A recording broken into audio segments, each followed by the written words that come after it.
Higher secondary പ്രിൻസിപ്പൽമാർക്കുള്ള പൊതുവിദ്യാഭ്യാസ വകുപ്പിന്റെ online നേതൃത്വ പരിശീലനം അസമയത്തെന്ന് ആരോപണം. കഴിഞ്ഞ വർഷം തുടങ്ങിയ പരിശീലനത്തിന്റെ തുടർച്ചയായി കഴിഞ്ഞ ദിവസം ആരംഭിച്ച ഓൺലൈൻ പരിശീലനമാണ് പ്രതിഷേധത്തിന് ഇടയാക്കുന്നത്. അർദ്ധവാർഷിക പരീക്ഷയും ക്രിസ്തുമസ് അവധിയുമുള്ള സമയത്താണ് പരിശീലനം എന്നതാണ് പ്രതിഷേധത്തിന് കാരണം. കഴിഞ്ഞ ദിവസം ആരംഭിച്ച 21 ദിവസത്തെ പരിശീലനം ജനുവരി 2-നാണ് അവസാനിക്കുന്നത്. പൊതുവിദ്യാഭ്യാസ വകുപ്പിന് കീഴിലുള്ള മാനേജ്മെന്റ് പരിശീലന സ്ഥാപനമായ സിമാറ്റ് പ്രിൻസിപ്പൽമാർക്കായി നടത്തുന്ന സർട്ടിഫിക്കറ്റ് പ്രോഗ്രാമിൻ ഫംഗ്ഷണൽ സ്കൂൾ ലീഡർഷിപ്പിന്റെ ഭാഗമായുള്ള പരിശീലനമാണിത്. കഴിഞ്ഞ വർഷം 4 ദിവസത്തെ റെസിഡൻഷ്യൽ പരിശീലനമായിരുന്നു നൽകിയത്. എന്നാൽ ഈ വർഷം 21 ദിവസം ഓൺലൈൻ പരിശീലനമാണ്. ദിവസവും രാത്രി 7:30 മുതൽ 9:30 വരെയാണ് പരിശീലനം. അർദ്ധവാർഷിക പരീക്ഷകളും ക്യാമ്പുകളും ക്രിസ്മസ് അവധിയും ഉൾപ്പെടുന്ന സമയത്ത് പരിശീലനം നടത്തിയതിനെതിരെയാണ് പ്രതിഷേധം.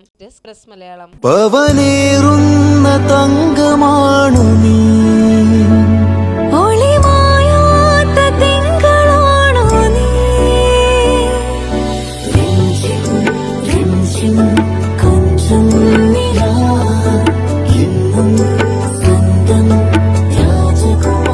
Be a Rajakumari Gold and Diamonds, the trust of Travancore.